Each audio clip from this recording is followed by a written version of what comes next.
Deux invités avec nous. Florent Angel, bonsoir. Bonsoir. Vous êtes directeur Afrique de la FIDH, la Fédération internationale des ligues des droits de l'homme, et Francis Patindé, bonsoir. Bonsoir. Vous êtes journaliste et professeur à Sciences Po Paris. Alors, avant de parler du procès Gbagbo avec vous, messieurs, donc ce procès à la Cour pénale internationale de La Haye, d'abord un petit rappel de l'histoire récente. Laurent Gbagbo a été président de la Côte d'Ivoire de 2000 à 2010. Il a refusé sa défaite battue par Alassane Ouattara aux élections de novembre 2010. Pendant plus de 4 mois, il s'est accroché au pouvoir.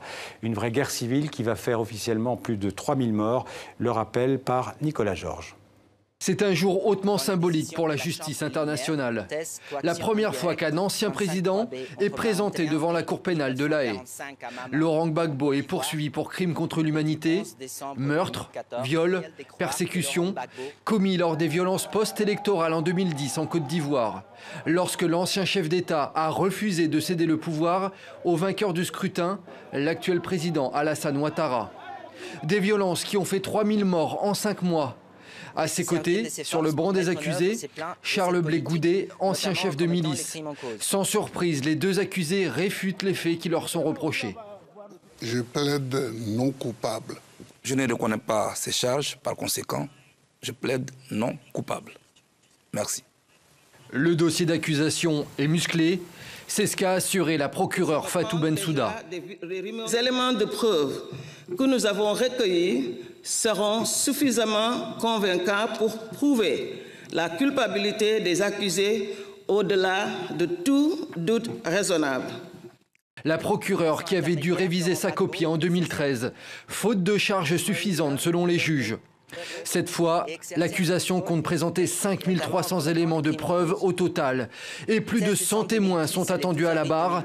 Les partisans de Laurent Gbagbo dénoncent quant à eux un procès non équitable. Ils ont manifesté d'ailleurs dans la matinée devant la Cour pénale. Ils souhaitent que des membres du camp Ouattara, l'actuel président ivoirien, soient jugés également. Seule certitude à l'heure qu'il est, le procès de Laurent Gbagbo s'annonce long. Il devrait durer entre 3 et 4 années. Alors, on va parler de la longueur de ce procès dans un instant, mais d'abord, à tous les deux, quel est l'enjeu de ce procès de Laurent Gbagbo pour vous? Je crois que c'est l'établissement de la vérité pour les victimes et comprendre comment, sous la responsabilité de Laurent Gbagbo, plus de 3000 personnes ont été victimes. Pourquoi? Est-ce que c'est simplement pour garder le pouvoir? Est-ce qu'il y a d'autres raisons? Et comment? C'est-à-dire qui a été responsable, qui a mis en œuvre les ordres? Est-ce que ordre il y a eu? Et s'il y a eu ces ordres, comment est-ce qu'ils ont été appliqués? C'est la vérité. Francis Patindé, l'enjeu de ce procès? Établir d'abord ce qui s'est passé donc, en Côte d'Ivoire autour de l'élection.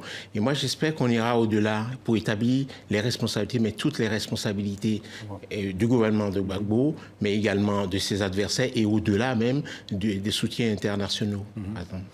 Alors, un mot avant de parler de Laurent Gbagbo, de Charles Blé Goudé, on en parle moins, mais il est aussi donc, devant la Cour pénale internationale. Il a plaidé comme Laurent Gbagbo non coupable.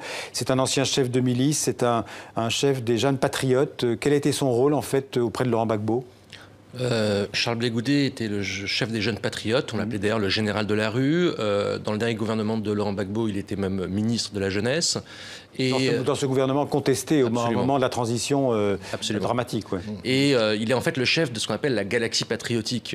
Pendant nos enquêtes en Côte d'Ivoire, en avril 2011, dans le seul quartier d'Yopougon, le dernier quartier résistant, on a comptabilisé 47 groupes armés des jeunes patriotes.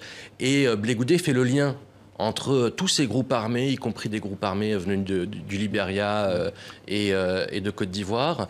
Et il fait le lien avec une cellule de crise qui se trouve autour de Laurent Gbagbo et qui gère la guerre avec lui. Et lui fait ce lien entre la rue et le pouvoir en place. On peut dire que c'est l'homme des bases œuvres de Laurent Gbagbo? Oui, j'espère que le tribunal, la CPI, établira ces faits-là. Ce sont des faits qui ont été énumérés par la procureure, Fatou Bensouda, et je pense que le tribunal, avec les témoins, éventuellement sur de base documentaire ou des écoutes, pourra l'établir ou infirmer ce type d'accusation. On l'a dit, c'est le premier ex-président qui est traduit devant la Cour pénale internationale. Il y a eu d'autres présidents qui ont traduit devant des tribunaux spéciaux. Oui, ce sont des tribunaux ad hoc. Voilà, des tribunaux ad hoc.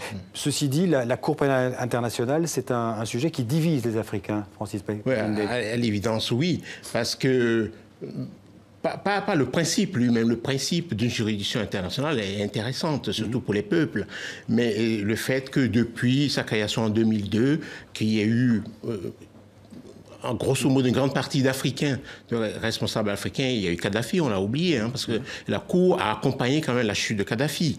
Et l'ancien procureur Luis Moreno Ocampo est allé au devant même des désirata de l'Occident et de l'OTAN. Donc il y a eu ça, il y a le président soudanais qui est également poursuivi, et puis il y a Laurent Gbagbo comme chef d'État. Il y a beaucoup de voix en Afrique, pour beaucoup d'Africains, en fait, cette Cour pénale internationale, c'est une justice de blanc. C'est ce qu'on lit sur les réseaux sociaux, sur Internet. Pour beaucoup d'Africains, même pour des États africains, pour des chefs d'État africains.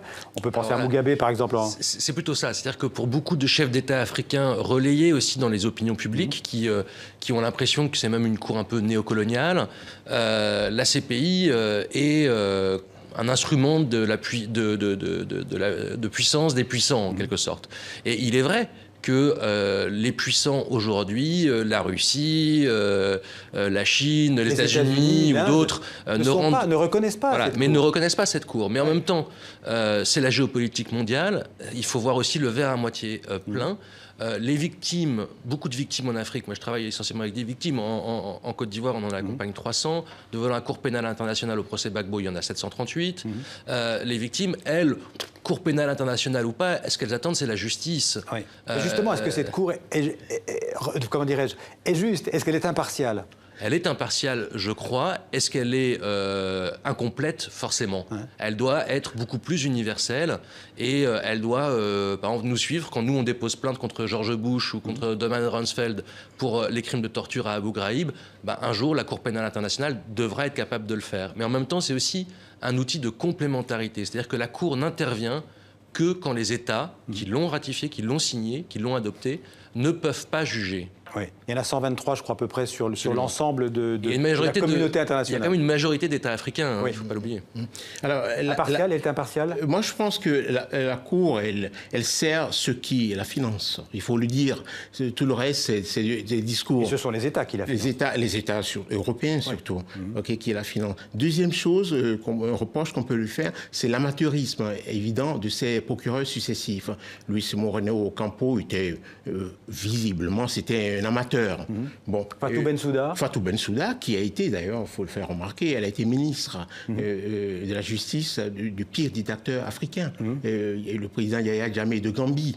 Ça n'enlève rien à ses qualités. Mais c'est vrai qu'on lui dise en 2013 d'aller revoir sa copie, d'aller chercher des preuves, parce que visiblement, il n'y avait rien. Il y avait des coupures de presse dans le dossier.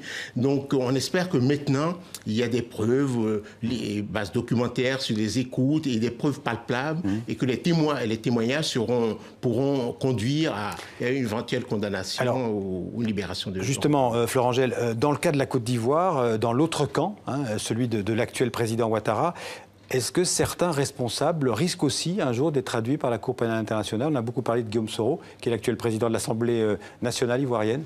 Devant la Cour internationale, je ne sais pas. La Cour pénale internationale a engagé des enquêtes à partir de 2015, officiellement, sur le camp pro-Ouattara.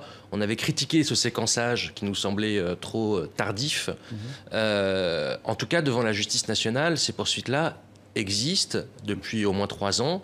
Et elles ont plutôt bien avancé, même si ça a été difficile. On est effectivement partie civile dans cette procédure et donc on accompagne des victimes également dans cette procédure.